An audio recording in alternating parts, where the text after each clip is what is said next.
You know, the title of this presentation really came about at our last Sustainable Wenatchee board meeting, because we were talking about how we wanted to find a new way forward and not just to return to the status quo after the pandemic. And at the same time, I knew I was going to do a presentation, and I was thinking about, wow, this has been such a weird year, 2020, and just the intersection of these different crises that we are experiencing now, and how, you know, the interactions among them. So I wanted to talk about that, and that's what I'm going to look at. And then I'll argue in this presentation that the harms of climate and COVID-19 are exacerbated by our existing inequalities.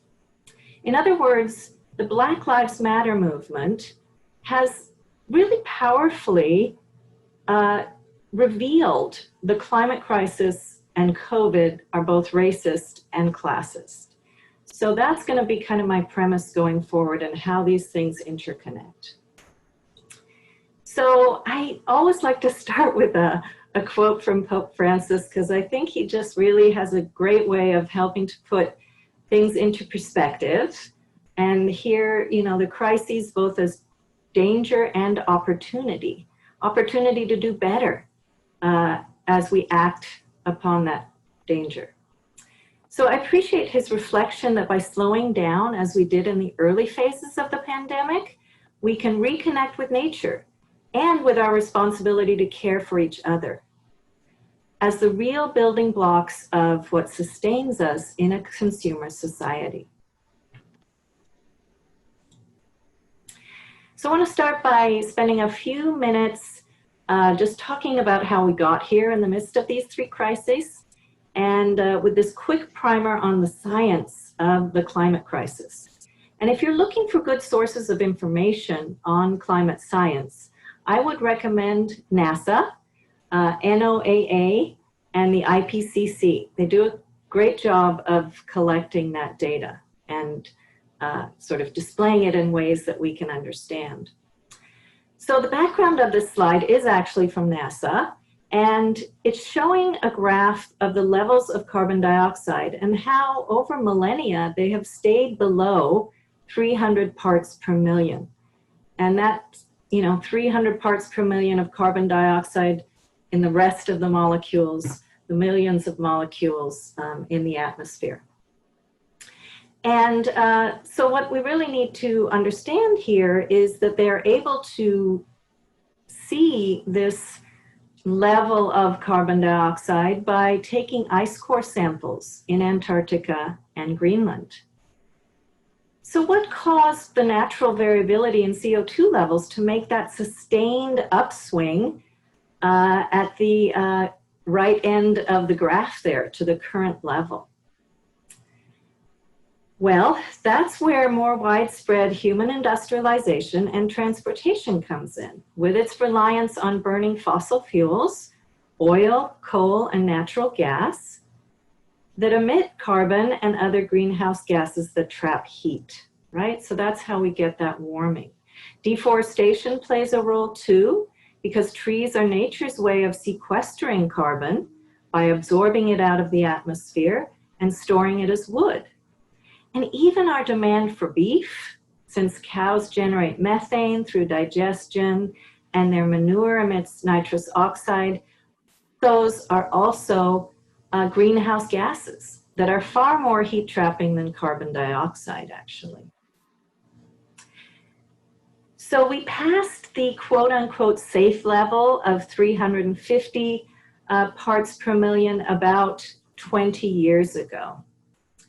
And now we've reached 414 parts per million of carbon dioxide in the atmosphere. So that's not good. This is why scientists are so worried. We also have tracked that temperatures have risen globally since 1880. That's known as the instrumental record, where we have been keeping those temperature records, 1.1 degrees Celsius.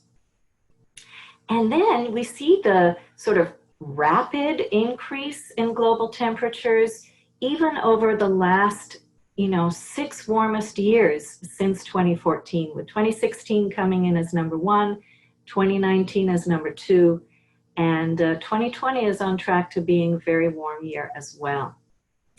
So yes, it's true that nature has gone through warming and cooling periods over time, but now what we're seeing is this very rapid warming that scientists really can't explain without adding in the humans.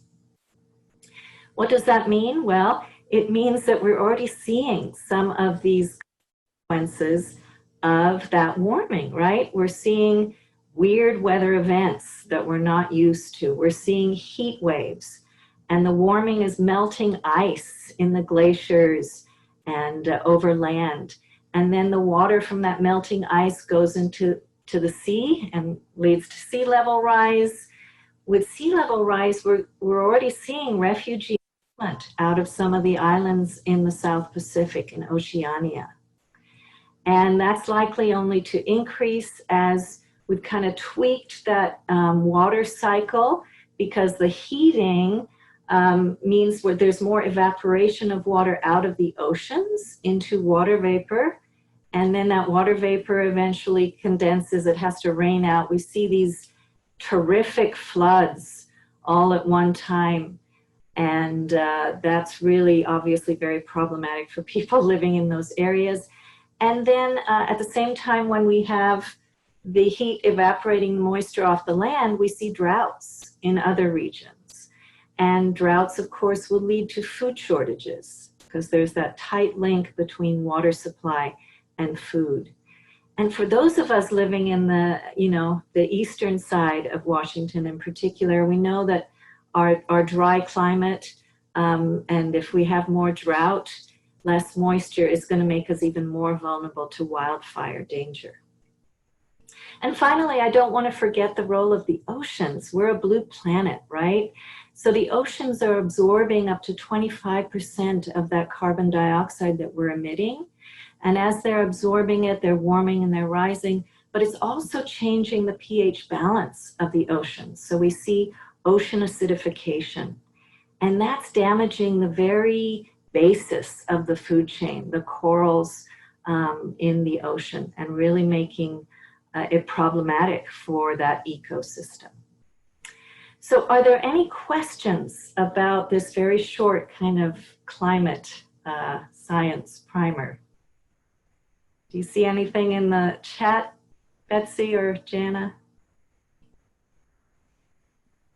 Nope. Okay, I will continue then.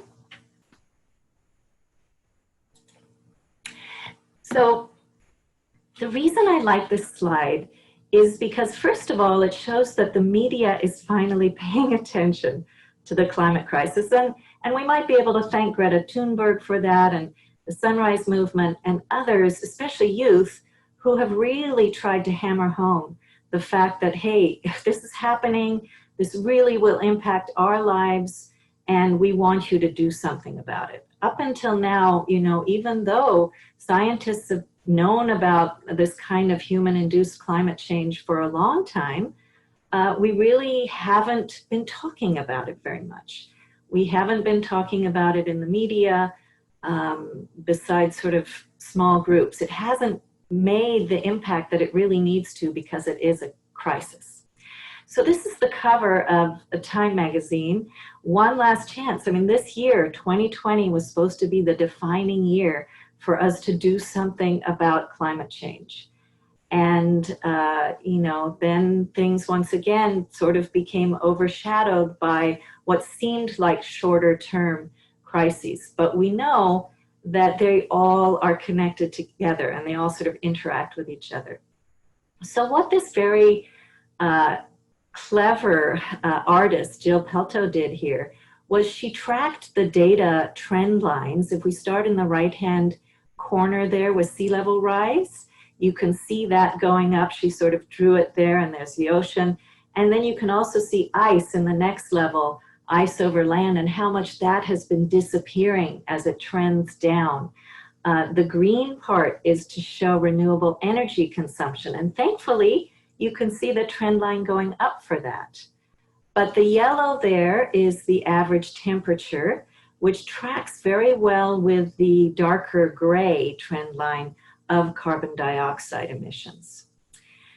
And so I think she was really fantastic in how she put all these together and made this beautiful landscape.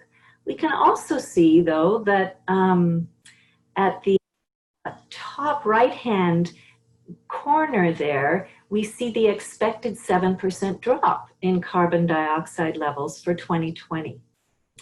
And that could be something that we want to celebrate, right? That's because we've shut down the economy, and so we're not burning as many fossil fuels. We don't have the same industrial production. But even with a 7% drop, it only brings us to 2010 levels of emissions. And so it's still important, if we want to try to manage the climate as well as we can, that we actually have to cut emissions in half. We have to get to the 50% drop by 2030, and then net zero by 2050. That's what the scientists are telling us we need to do in order to avoid the really catastrophic tipping points in the climate system. So any questions?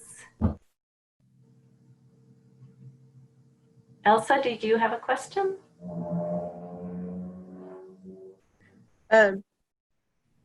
Jean has a question, Joan. Okay. She said, I would appreciate hearing more on how BLM matters to what we are doing now, and loved hearing this. Great, and you are going to definitely hear more about that because it's so essential and so important. Thank you, Jean.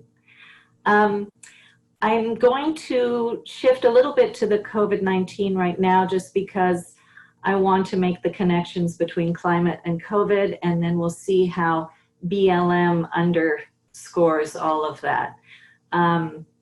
So I like these two maps. I'm a geographer, I love maps, but I like them because they show how rapidly the change in pollution levels was able to be made in China with the closing down of the economy, right? With the economic shutdown.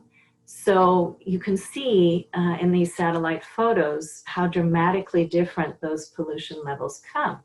And then this idea of bending the curve, right? We clearly, it seems like it's even possible to bend the curve in emissions if we really take this drastic action.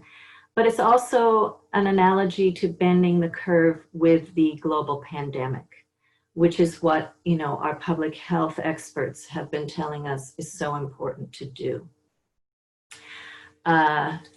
Yeah, so I think what we have is a number of lessons that come out of the tragedy of COVID-19 that we have to keep with us going forward when we're thinking about our reemergence. The first one is that our actions affect other people even when we're not aware of it, right? And so we may not realize when we're driving, you know, a large vehicle that doesn't get good fuel mileage, that we are having an impact and we're affecting other people, even in faraway places of the planet. But we also know that that's happening with COVID-19 if we are asymptomatic and we're not practicing the good public health. Continuous economic growth conflicts with public well-being, at least in the way that we practice our economy, right? So the idea of a capitalist economy is that we have this continuous economic growth, and it was very difficult for us to imagine shutting that down for public health purposes. And now we want to really open back up again, and that you can see might conflict with the surge that we have right now going on. So my suggestion is maybe we need to imagine a different kind of economy that might prioritize well-being, and I'm going to talk about that a little bit more in a minute. The other thing that really struck home to me, because I really didn't think we could do this, was that we actually can stop the unsustainable status quo if we need to. We did it in April. You know, we can do it for climate crisis if we really all pull together at all levels. And that means both individual action and government policy. We can't do it by just people reducing their own ecological footprint, because we also need infrastructure to change. So we need government policy that will support clean air, clean water, and good public health. So here's getting a little bit more into the justice side of things. And that is the fact that these crises, whether they're climate or COVID, they impact BIPOC, which stands for Black, Indigenous, and People of Color, and the economically vulnerable populations the most. So we see that, we've seen that in the disproportionate numbers of deaths in those groups for COVID-19, and we see it also in what's going on with climate change across the globe. Another lesson from the tragedy of COVID-19 is the importance of supporting science and scientists. These are the people who have studied this and researched for a long time. It may be confusing to realize that science can, we have hypotheses, we test them, and then that can change over time as we learn more about a novel virus, or as we learn more about the climate crisis. So our recommendations might change slightly, but that's the nature of science. And really it is our most reliable, trustworthy source of information. So that's who we really need to turn to. The other lesson that I'd like us to carry forward is that it is here. Even in Wenatchee and the greater Wenatchee area, even in rural areas, we have a pandemic. We have the virus that's spreading around, and we also have vulnerability to climate change and consequences of that. And it's happening now. Climate crisis is not something that we can push into the future anymore. We see the consequences of it across the world now, and we have to act before, so that we can at least try to stop it from getting completely out of control. So any questions? We do have a question from Elisa. She asks, is there an increase in job demand for environmental policy or in private environmental impact assessments? Good question.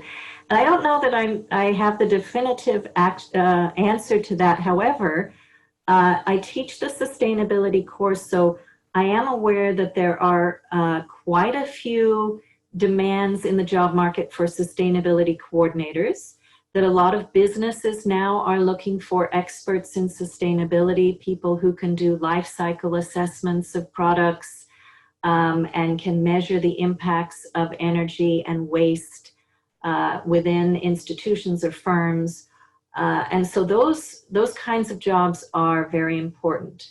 I would say in terms of the environmental impact statements, I'm a little worried because, our EPA, the Environmental Protection Agency, has been, I would like to say slowly dismantled, but I actually need to say rapidly dismantled over the last few years.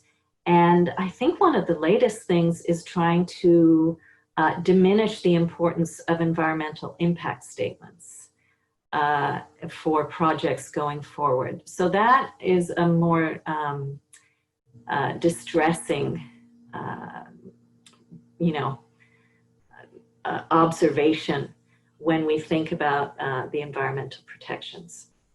So I hope I answered that, but we can come back to it too. So here's where I see all of these crises connecting. And Jean, this is what I think you were hoping to hear more about too.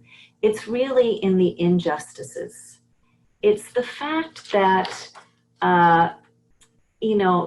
through those injustices, as these crises are both racist and classist, disproportionately harming BIPOC, Black, Indigenous, people of color, and the poor. It's exacerbating the stark inequalities of our status quo. So we have those inequalities built into the system, and so that's why we see that has only exacerbated it through the various mortality rates, morbidity rates, the other problems that we see regarding climate. So whether it's sea level rise flooding out Bangladeshis who only use 1/30 of the energy that Americans do, or heat extremes and droughts in sub-Saharan African villages that don't have electricity, or more intensified hurricane damage in low-income neighborhoods of the southern US, the people who did the least to create these crises and don't have the resources to build seawalls or buy air conditioners will be harmed the most. I can't emphasize enough the importance of the Black Lives Matter movement to get white Americans and white Europeans to acknowledge that the legacies of slavery, indigenous peoples' removal, and colonialism underwrite these crises through policies and implicit bias that allow for greater exposure to natural disasters, toxic wastes, and pollution in low-income areas and communities of color. The NAACP reports that 78% of all Black Americans live within 30 miles of a coal-fired power plant, resulting in much higher rates of asthma and lung damage that makes them even more vulnerable to death from the coronavirus. BIPOC are also more likely to work in low-wage essential jobs during the pandemic, like food packing plants, sanitation, elder care, and public transit, where they might feel more like COVID hostages than heroes as they work to keep food on our table in troubled times. So what can we do? Well, BEAR suggests prioritizing local and indigenous knowledge. And I find this hopeful because indigenous people are less interested in controlling nature than finding ways to live with nature. And that's why our reemergence needs to be rooted in sustainability. And I mean sustainability, and not just in terms of environmental sustainability, but the broader definition that includes economic equity and social justice. So Rhianna Gunn-Wright proposed green recovery, right? Something like the Green New Deal, but rooted both in climate, understanding of the climate crisis, and justice, the importance of trying to, become more anti-racist, knowing and expressing the idea that racial groups are equals and none needs developing or civilizing. And then by supporting policy that really works towards more equal racial equality, right? It's not enough, perhaps, just to put out a statement of support for Black Lives Matter. Anti-racism means actively working to replace the current system with something that repairs past harms and redistributes power meaningfully in favor of Black, Indigenous, and people of color. That's what's required of everyone, especially those of us who benefit the most from how things are right now. We can't fight COVID-19 or the climate emergency without being anti-racist. And I really appreciate the work of Ibram Kendi, his book, How to Become an Anti-Racist. I think it's very helpful if you want to read more. Any questions?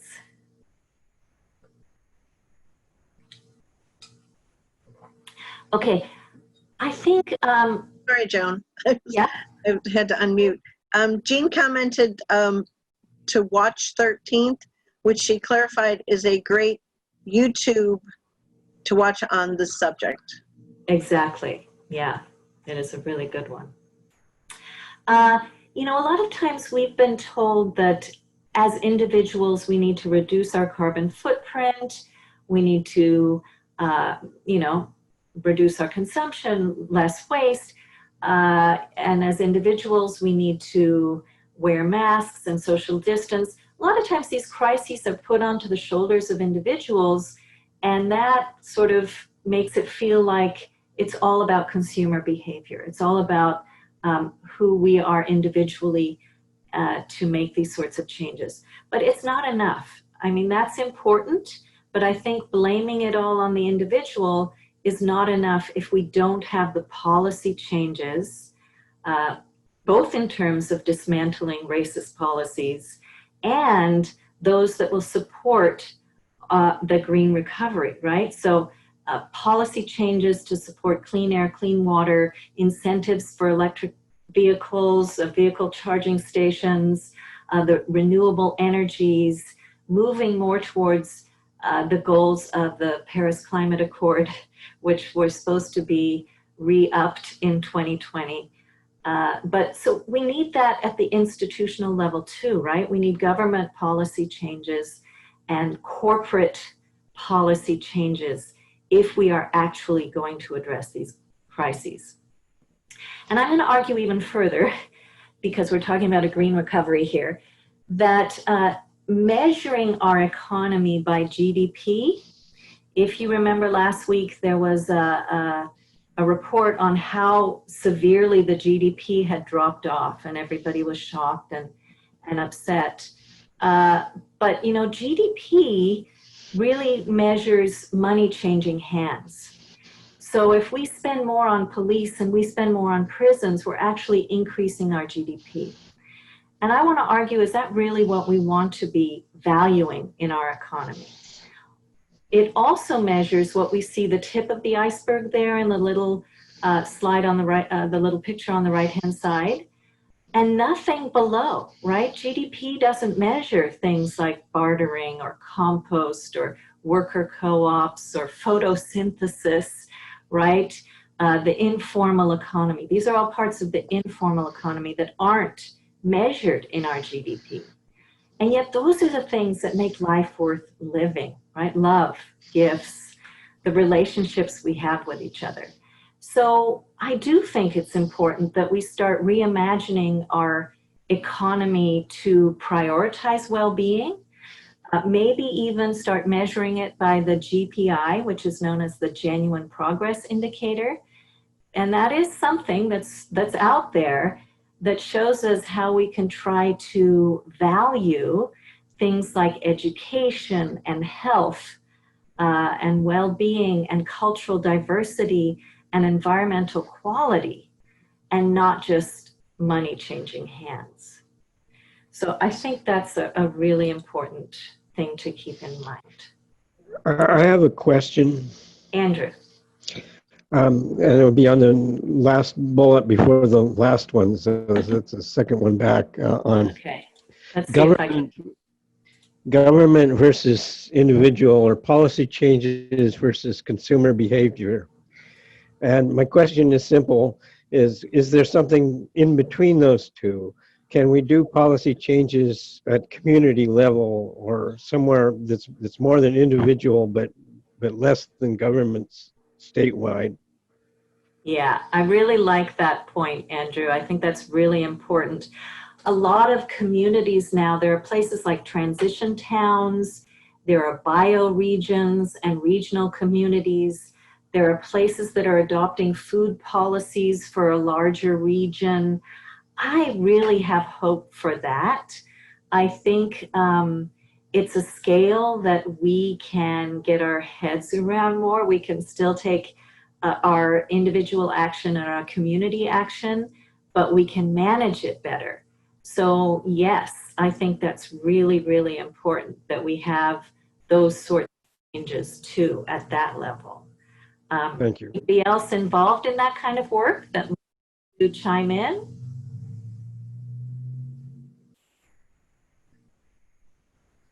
Well, let me know if we get something more about that, okay, Betsy? So I'm going to move on to these questions. Will we change, right? So we've learned the lessons of COVID-19. We know the cost of injustice and the climate crisis. So will we change now? Will we reimagine something different going forward? Well, less driving is already happening. Telecommuting, telehealth. And some experts think that there will be much more of that in the future, even once we quote unquote go back to normal. And I can see that as possibly happening. Will we keep the pedestrian streets, right? The streets that have been closed off so people can walk more and still keep a social distance, or so that we can have outdoor restaurants?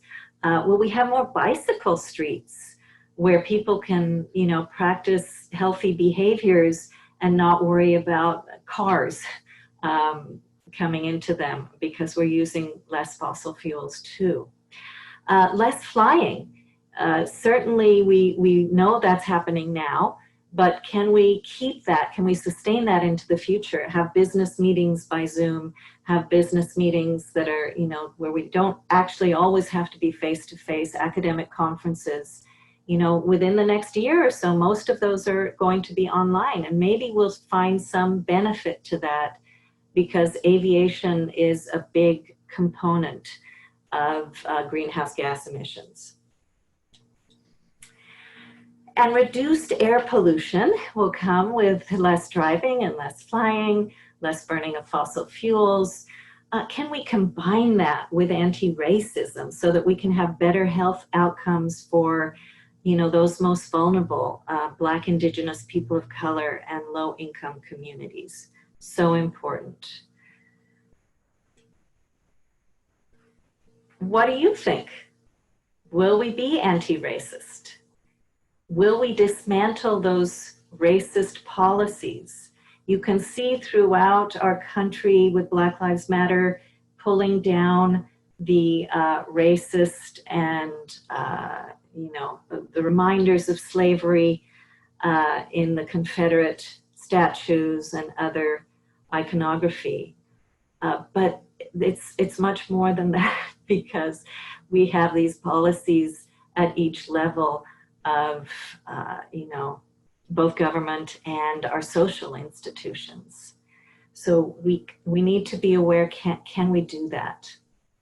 Because we Joan, might. Yes. Can I interrupt? We have a couple of comments and questions. Good, please read. Is this okay? So Jean commented that I'm so glad the cruise ships got COVID. Sorry to be so bitter, in reference to the travel, the less travel. Right.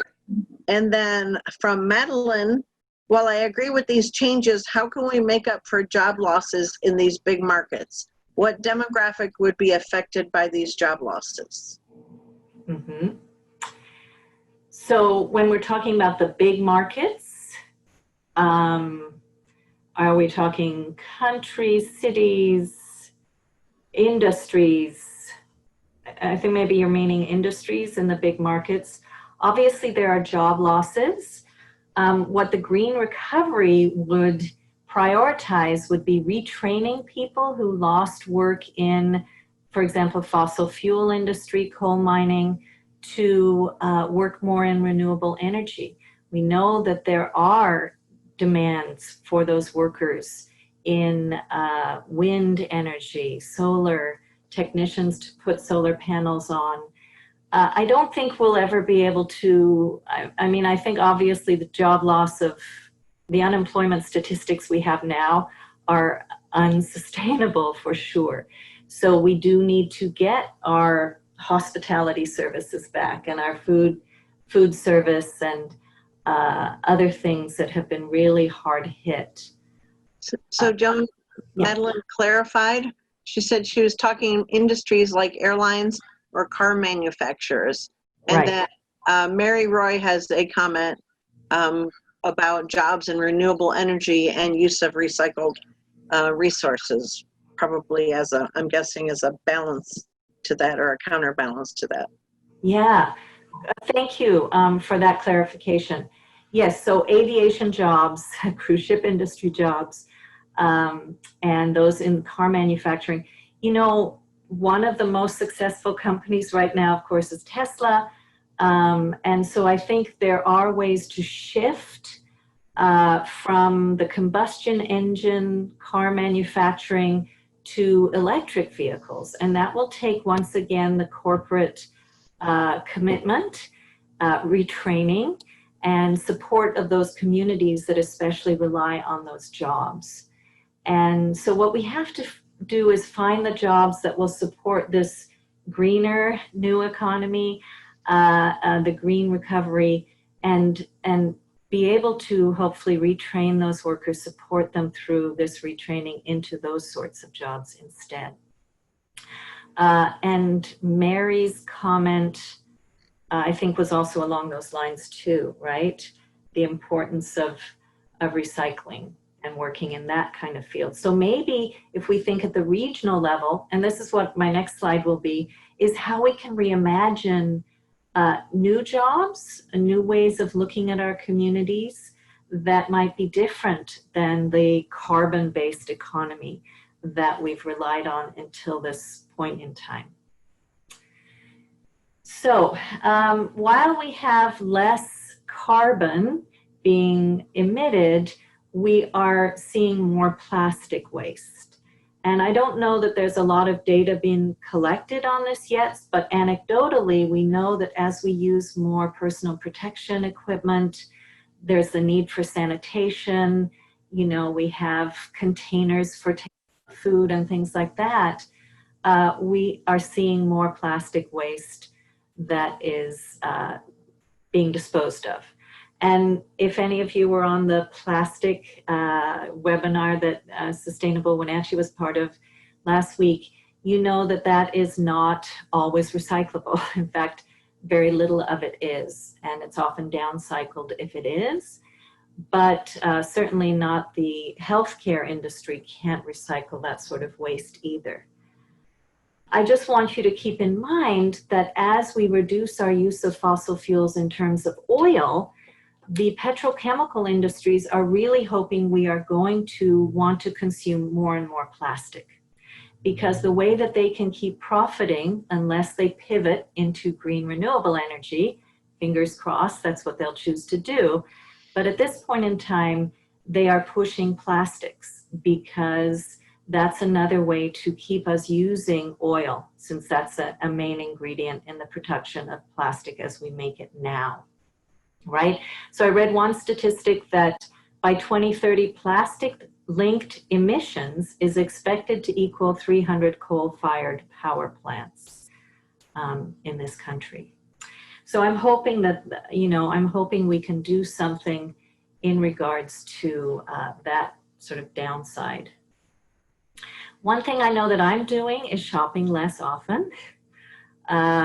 I see this as a benefit of the pandemic. It really makes me focus more on those other important REs: reduce our consumption, reuse, repair, redesign, restore. Does anybody have a good example of how you're doing that in your life that they want to share? Yeah, I finally fired up my sewing machine in March, just in time, and because I hadn't sewn in several years, and I'm now able to take like a thrift skirt that I bought that I don't wear skirts, that I turned into a pair of shorts, you know, and fun stuff like that. So.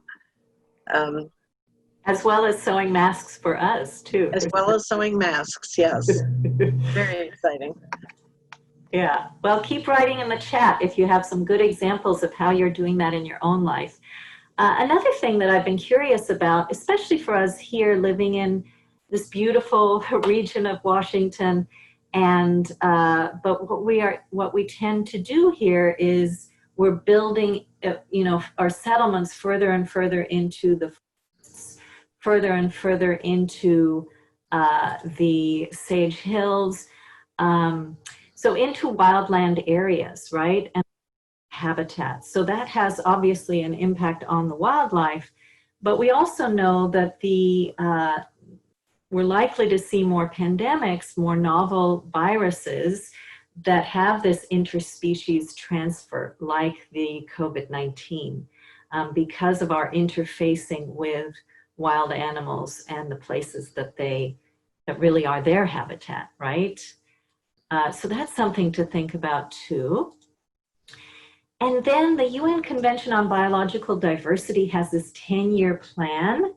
So by 2030, they would like for everyone to work towards saving or, sort of keeping 30% of the planet, both land and ocean, as kind of a reservoir for nature to revive. And I think that's a really important way to, or an important aim that we can focus towards. We are facing, or we're in the midst of the 6th mass extinction. And scientists say that this widespread species extinction is mostly due to human actions and climate change.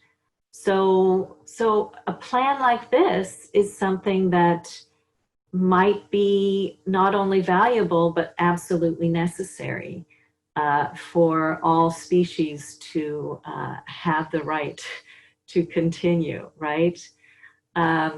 Betsy, I think you wanted to say something about that. I did, but first, Mary Roy had a comment in the previous issue about reusing. Good. Or sharing things. We have so much that we don't use very much that it's the same, we just let them sit. And I've noticed that myself. If you look on Facebook Marketplace, it seems like people are just getting rid of stuff. It's pretty constant. Yeah. And that also kind of goes back to that idea of the sharing economy, right? All of the informal economy that you can have taking place locally or regionally.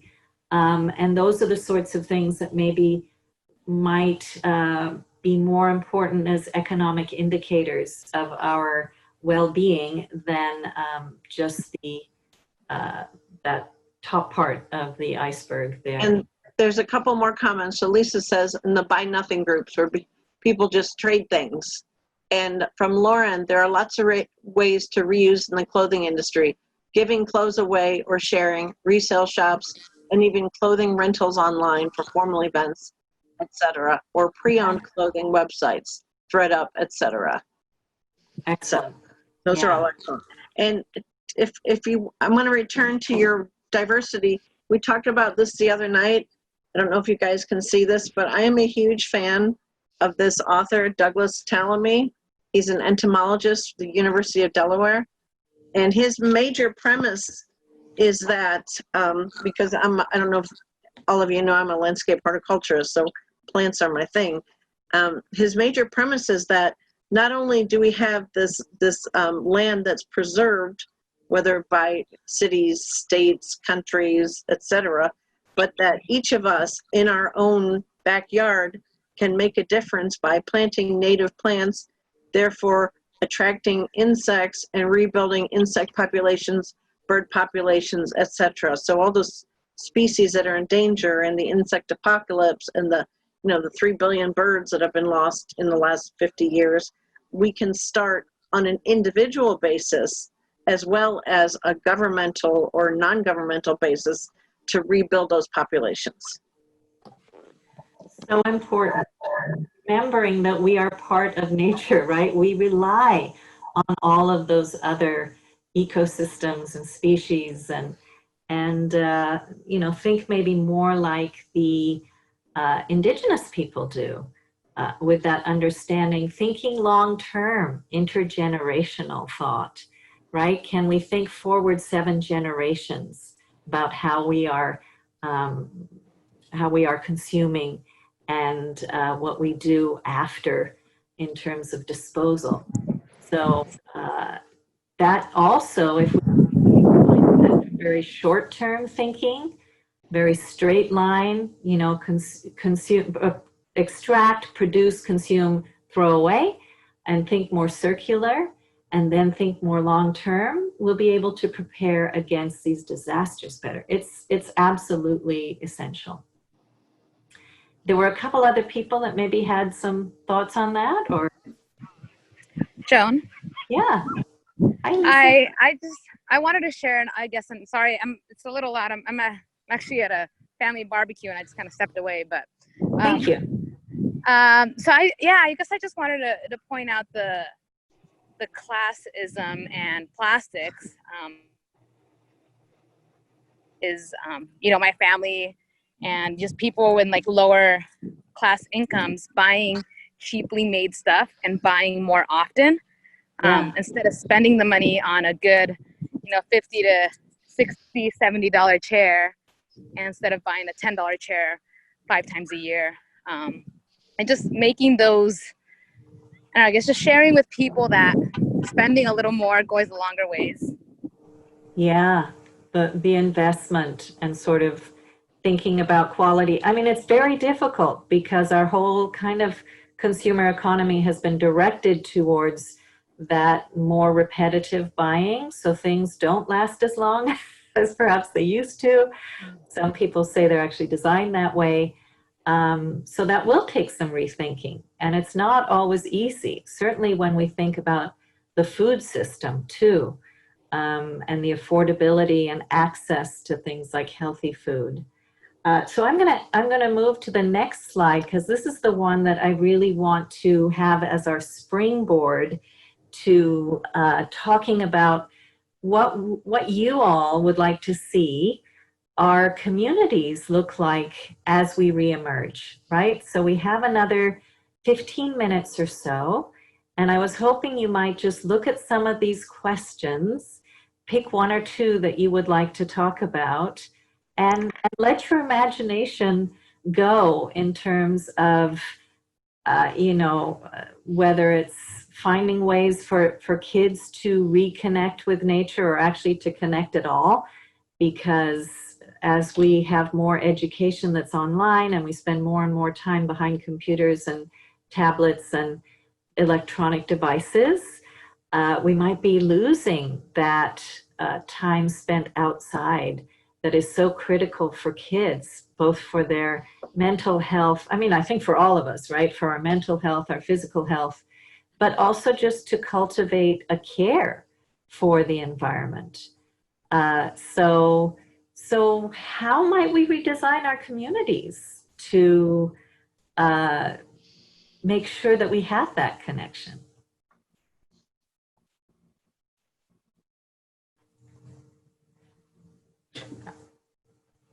Betsy, any comments? Anybody else want to speak? Answer some of these questions? We have go ahead. I was going to read, we have a comment from Claire who says outdoor classrooms. I second that. Joan, did you catch that? No, I'm sorry. Outdoor classrooms is what Outdoor Claire classrooms. has suggested. Yeah. Yeah. Outdoor classrooms which would allow us also to have more environmental education, right? Because maybe we could actually see our surroundings and have a little bit more hands-on learning. Hi, Khalil. Did you have something you wanted to add? I did. So this actually kind of goes into a few of these topics, the where and how we get our food, and supporting the social and cultural diversity in our valley. So I was planning on working on this myself. I currently have run into some issues with, I think I'm gonna have to move due to work during COVID times. Oh, wow. Yeah, but so what I have been looking into and talking to different members of the community about and seeing a lot of excitement for is creating a community garden space, not in the traditional sense where you would go and you would buy an allotment and you would have that allotment for the year. And to be very frank, you would rape the land year after year.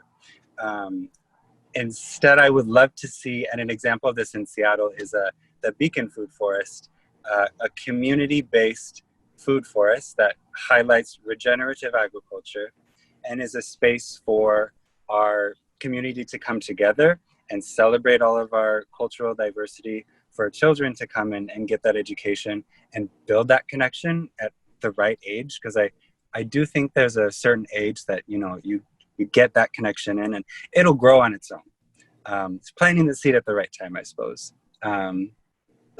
With that, Cascadia Conservation District, the Master Gardener Program, I think Wenatchee River Institute is also interested. So there's been a few people who have wanted to start a community garden and have yet to find enough people to support it.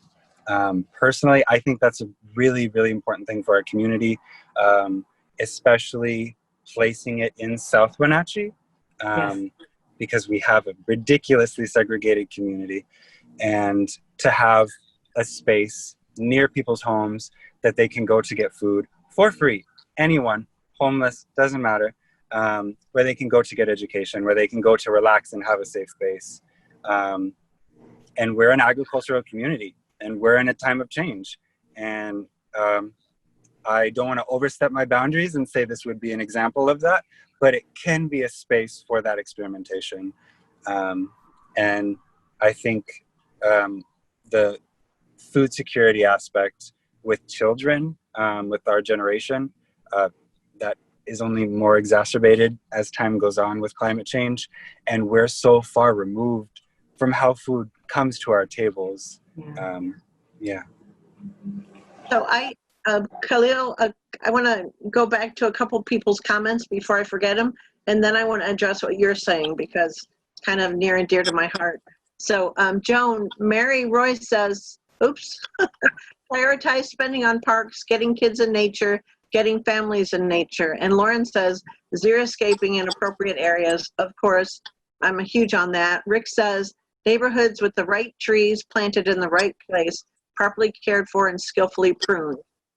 And then Jean says, hooray, Khalil. So Khalil, what you're talking about is, and then we can talk about the other ones, but what you're talking about, and I'm not familiar with that part of Seattle because I haven't been to Seattle very much, but it sounds like kind of just a permaculture farm. Yeah.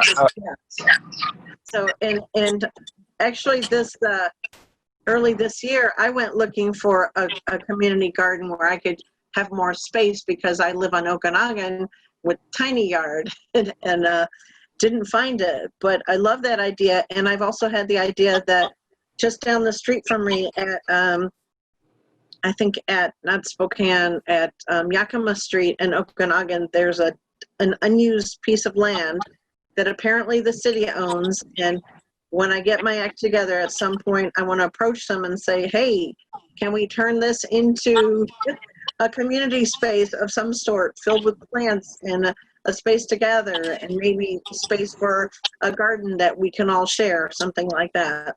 So yeah, I love those ideas. Okay, and then Charles Butler says, the Mir Company in Seattle is an excellent example of reduction in plastic use, contributing a significant portion of their revenue back to the community and water preservation. And Brad Will says, Tacoma has a model of Tacoma Eats Free, creating corner garden boxes open and tended by neighbors with a shared table connected. We have 6 within our extended neighborhood. Those are all amazing ideas in action. Yeah, I just want to go back to Khalil for a minute if you're still there. And I'm wondering, how do you see anti-racism playing out in our community? Do you think that really food and these shared food spaces is a good first step towards moving that? Like you said, we are a very segregated community. How can we find ways? I mean, I would like to see, obviously, nonprofits that include BIPOC in decision making, and obviously government as well. I know that you're part of the Black Lives Matter Action Council. So what is your advice to us? So I suppose I'll start off by saying that's a large question. I think Wenatchee is I grew up in Alaska, so similar in that it's a predominantly white community, but the dynamics were very different.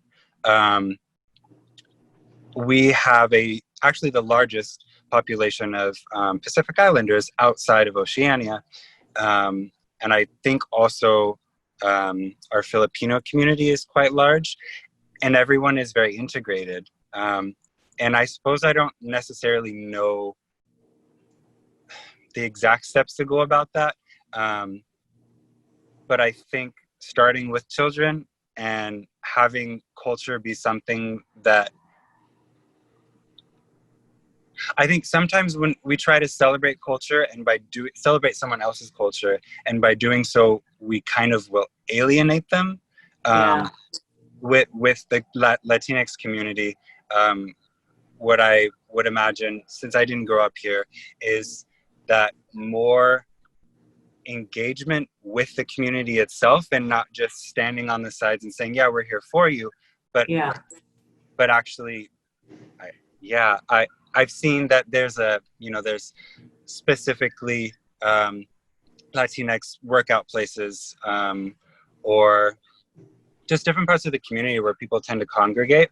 And I feel that in a garden space placed in South Wenatchee that is for everyone, it tends to be, people who are more affluent who will go wherever in town to get where they need to.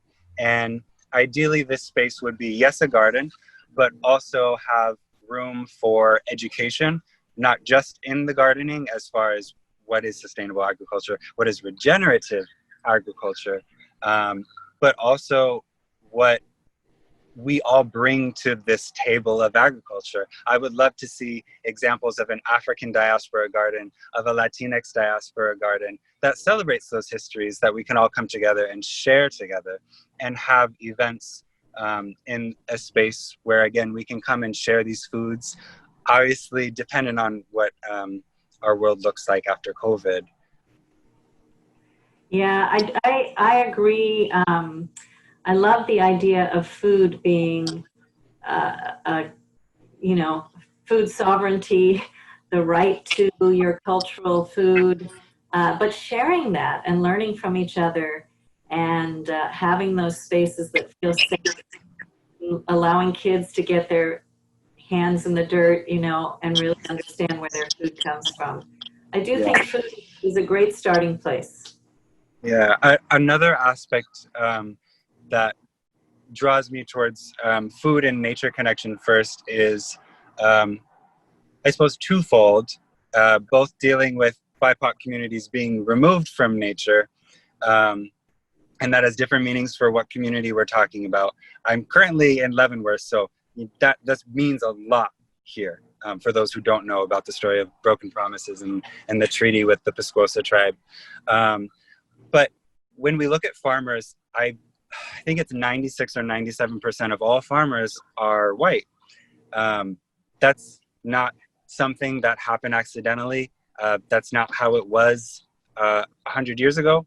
Since I think it's the early 1900s to like 1990 something or 80 something, almost all Black farmers were systematically removed from their land. And I would like to see these communities that need healing to be able to reconnect what, for me, in my mind, is the ultimate way to heal. We are part of the land, and I think it's important to remember that. And I think there's a certain level of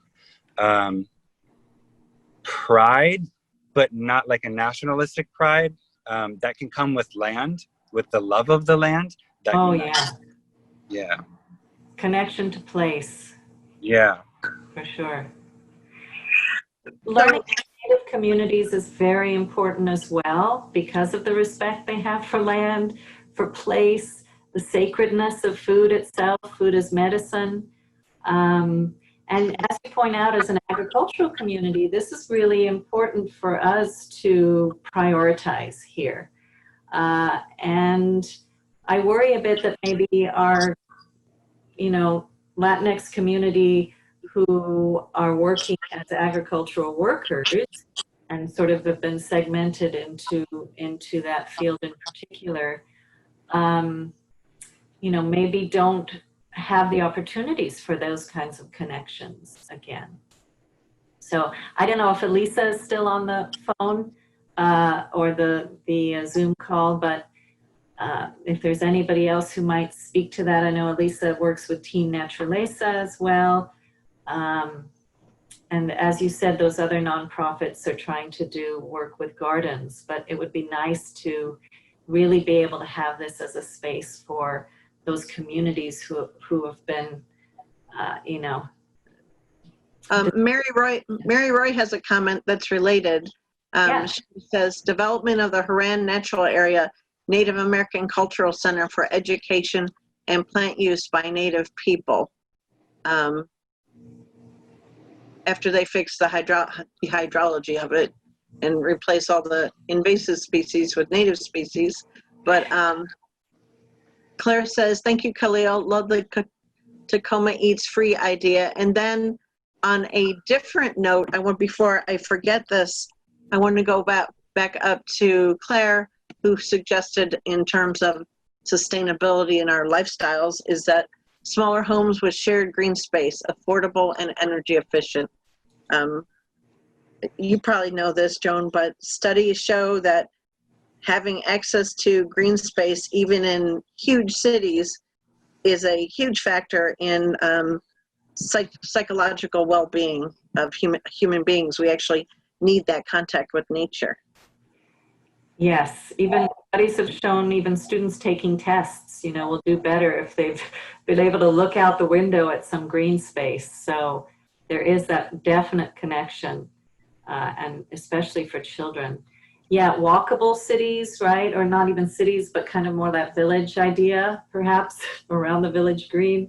I don't know, finding ways to have housing that would still be energy efficient, but you know, our streets might look different if we you know, if we also electrify our transportation system. How might that change the layout? What else do you see as something you would hope for that we could prioritize in a post-carbon economy here? What about the way we manage our water? You read my mind. Not being from here, the first thing that struck me was how the landscapes they look like, you know, generic American landscapes where we actually live in a very arid environment, and the loss of the nature, the loss of a unique habitat, the unique ecosystem, it was astonishing to me. So yeah, water, we waste a lot of water here. A lot of people waste a lot of water, and I think they think that, oh, it's going to snow every year. People treat water like it's a limitless resource, when actually we humans have no control over, you know, snowfall or precipitation, or if we're going to have a hot April and the snow is going to melt early, and that's going to be a problem, you know, down the rest of the season, down the rest of summer. So for me, in my work, water is a huge issue. And I can see the connections, obviously, between water and food. We live with irrigated agriculture. Agriculture is our largest water user. Hydropower, it's important for hydropower too, which is we prefer over fossil fuels. But who else would like to see a municipal compost? Some kind of organized food waste program?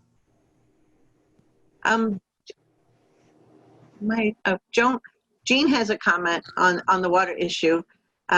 We pay $200 a year for rights to use irrigation water in Kashmir. I have no idea what orchardists pay.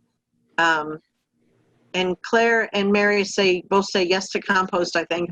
But I know friends in Wenatchee who are on the irrigation system, and I want to say they only pay $35 a year or something crazy for more or less unlimited water use, which tends, in my mind, it tends to breed the misuse and the overuse of a very valuable resource. So. Yes, we do need to value our water, especially here in the arid West. And there have been years when orchardists, they have either junior rights to water or senior rights to water, depending on, you know, sort of when they got their irrigation rights. And in I think it was Kittitas County, when there was a major drought a few years ago, the junior water rights farmers were kicked off, right? So water conservation is something we need to be more aware of, because we need it for everything. And there are many ways that we could be doing that better. Mhm. Going back to the food waste thing, food waste is certainly something that each of us can do at an individual level, but it's also something that we can do, as Andrew mentioned, sort of at the regional level. If we were to have like a regional composting facility, or a regional recycling that could bring in, different materials. I think about that wonderful town in Japan, Kamikatsu, where they recycle 42 different materials. But if we could find sort of local uses for those, and in the same way, we're agriculture, right? Food waste going into compost could be an excellent input both to our community gardens, our food forests, and our farmers. And we do have, Stemilt does have a yard waste compost system, but I just don't think we've really kind of demanded as much as we need to a city-based food waste compost. I know it takes certain permits. That's why Stemilt didn't go that route, because we worked on that with the schools as a pilot project years ago. But I don't think we should give up. I think this is something we should say, look, this is one of the changes. So if I may add, this might be throwing a curveball towards this and might be a little less than possible. But I heard an example of a community where they offered chickens to whoever wanted chickens in the community. And it ended up being, I think it was like a third of the community that got chickens. Those chickens ate all of the compost from the community, and the chickens gave eggs to everyone in the community, plus eggs for the next community. So I think maybe possibly these things, we have all of this power ourselves. It's just a matter of organizing ourselves if we can't wait for higher powers to jump on the wagon. Yeah. Yes, and chickens rather than the roosters, perhaps. I know they tend to come here, but we did work on some municipal backyard garden chicken policy in years past, and I think it was just a group of local people who managed to make that happen. And there's a limit of how many you can have in certain proximity to the city. 5, okay. But also, restaurants then could, people could take restaurant waste and feed it to chickens. And there are some people who do that already. So we can rethink kind of these connections with our community. Anyway, I think I'm going to, it's 8:15. I'm going to move to our last slide here. Joan, we have one more comment, if I can share it. From Mary Roy, this is a sunny area, more solar energy support, great local business opportunities. And I second that. Yes, more solar. We could power our electric vehicles with the solar panels on our roof and have that as a backup if there was any problem with hydro, like Jim White does. So I want to close here. Thank you all for being part of this. We'd love to keep the conversations going. As Jana mentioned at the beginning, we have a book club. It's Seeing Systems. We would really appreciate if people try to sign up by tomorrow, August 5th. You can go to sustainablewenatchee.org and you can find the information for that. That will give us a really comfortable space, I think, to have these kinds of conversations. If we've all done sort of a little background reading. I have the book already. It's very easy.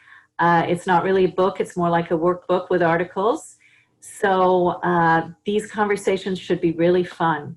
And Sustainable Wenatchee also does Tread Lightly talks. Danny Zavala will be taking those over, and he will feature people from the community who are doing great work in sustainability. So if you know anybody or you yourself, please contact us so we can put you in the lineup there And don't forget things like the Plastic Free July Eco Challenge that we finished up. That's the 2019 collective impact. But there are other ways to get communities involved, and Sustainable Wenatchee really wants to help and be a resource for us living here. Jana, did you have any final thoughts or comments? I don't. Thank you so much, Joan. That was really wonderful. Well, I really appreciate everyone. Thank you, Khalil, for your contributions, Mary, everybody else who wrote in the chat and participated, and everybody else who came on tonight. Let's keep the conversation going. Let's reemerge in the way we want to.